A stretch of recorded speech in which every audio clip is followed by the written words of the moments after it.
ថ្ងៃនេះដែរគឺខ្ញុំមកធ្វើការបង្ហាញអំពី download វីដេអូពីក្នុងកម្មវិធី TikTok ដើម្បីកុំឲ្យជាប់ឆ្លាក់ logo របស់ TikTok អញ្ចឹងជាដំបូងគឺយើងចាប់ដើមចូលទៅកម្មវិធី TikTok ទៅចាប់ពីថ្ងៃស្អែកនេះឥឡូវខ្ញុំ បាទពលរបស់ឯងត្រូវព្រឹកធ្វើចាស់ស្អីគឺកំចាត់ចោលអស់ហើយ ជិះពាក់ សៀវអ៊ូជីឯងឈ្នះហើយយើងដឹងខែអីបានជើងម្ចាស់ភាពមានចាក់ដល់តំណែងឲ្យឯងហើយលើកនេះយើងចាញ់ដល់អស់ចិត្តបានយ៉ាង ពេលដែលខ្ញុំធ្វើការជិះពាក់ copy link TikTok នៅខាង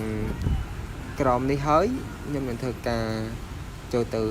កម្មវិធី Telegram ឥឡូវចឹងនេះយើងដែលអត់ទាន់មានពាក្យថា TikTok download នេះអញ្ចឹងយើងអាចធ្វើការ research វាបានឥឡូវខ្ញុំមានហើយ TikTok download អញ្ចឹងនេះយើងអាចចុចទៅលើ TikTok download នេះមកពេលដែលយើងចុចហើយយើងមិនធ្វើការផាសលើវាពេលដែលធ្វើការផាសហើយយើងនឹងរងចាំវាបន្តិចវានឹង load វីដេអូមកវិញអញ្ចឹងមានន័យថាវីដេអូខាងលើនេះវីដេអូដែលខ្ញុំធ្វើការផាសអញ្ចឹងវីដេអូខាងលើគឺវីដេអូជាប់ logo របស់ TikTok តែវីដេអូខាងក្រោមនេះគឺជាវីដេអូដែលមិនជាប់ logo របស់ TikTok ទេ បាទពលរបស់ឯងត្រូវព្រឹកធ្វើចាស់ស្អីគឺកំចាត់ចោលអស់ហើយ រងចាំ សៀវអ៊ូជី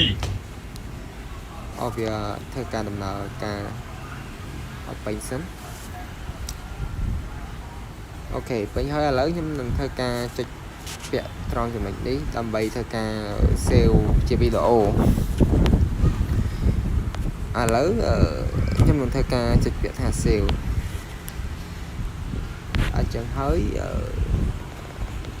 បងប្អូនអាចចូលទៅលើកម្មវិធីនេះវីដេអូដែលខ្ញុំ download នៅលើ TikTok អញ្ចឹងមានន័យថា